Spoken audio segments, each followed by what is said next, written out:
Hello everyone, Deb Floros for Jesse James Beads. These are my new favorite earrings. I used the Pantone Pearl strand in Kohlrabi, and I grabbed these amazing detailed gold tone earring findings.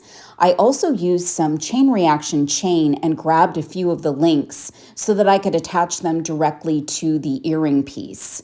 I then wire wrapped beads with head pins directly onto those links and 4 of the beads directly onto the earring finding. I used 2 of the smallest pearls, 2 of the medium-sized pearls, and a couple of those rhinestone-clad beads. Also that beautiful clay bead for the focal.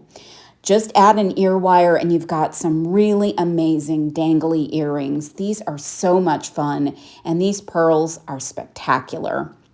You can find everything to make these at jessejamesbeads.com. Thank you so much for watching.